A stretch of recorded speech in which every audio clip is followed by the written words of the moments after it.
Strudel emang sudah terkenal sebagai kudapan khas Malang, Jawa Timur. Strudel ini bukan dibuat dari buah apel loh, tapi dari ubi ungu atau telo. Rasanya jelas enak kok. Apalagi telo baik untuk kesehatan karena mengandung antioksidan yang tinggi. Efektif banget untuk mencegah radikal bebas tuh. Sebelum dimasak, telo dikupas dulu, fams. Oh iya, telo ini memiliki pigmen warna ungu, sehingga efektif digunakan sebagai pewarna alami makanan.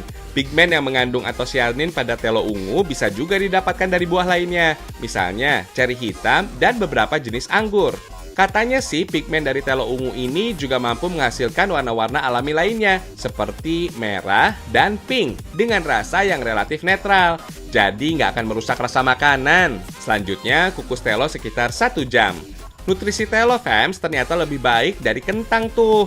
Kalori dan karbohidrat pada telo lebih rendah. Kalian bisa tandai dari warna telo yang cerah.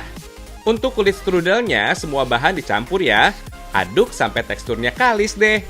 Biar semakin bercita rasa, tambahkan buah apel yang sudah halus. Kalau sudah rata, bungkus telo kukus dengan adonan kulit strudel. Pastikan bungkus dengan rapat ya.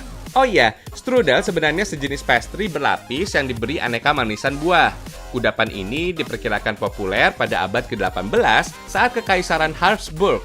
Resep strudel tertua diperkirakan berasal dari tahun 1696. Wah, udah tua juga ya. Nah, udah jadi nih strudel telonya. Siap disajikan oleh-oleh dari Malang. Strudel telo bisa bertahan sekitar 1 minggu loh. Buruan diborong ya. Balik lagi soal telo, fams. Ubi jalar ini katanya berasal dari benua Amerika. Para ahli botani dan pertanian memperkirakan daerah asal tanaman ubi jalar ini dari Selandia Baru dan Amerika Tengah. Ubi jalar pertama kali datang antara tahun 1000 sampai 1100 ketika pelaut Polinesia mampir di Amerika Selatan dan membawa pulang ubi jalar hingga menyebar luas.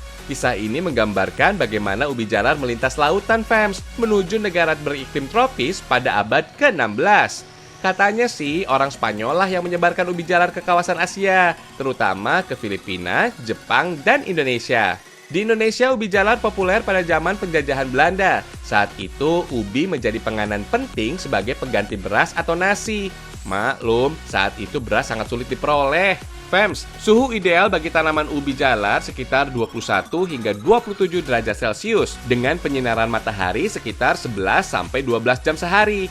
Di Indonesia, budidaya ubi jalar mencapai produktivitas paling optimal yang ditanam di dataran rendah hingga ketinggian mencapai 500 meter di atas permukaan laut. Biasanya sih, panen ubi jalar dilakukan pada umur 3,5 hingga 4 bulan. Panen dikatakan berhasil kalau setiap bibit yang ditanam menghasilkan minimal 1 kg umbi.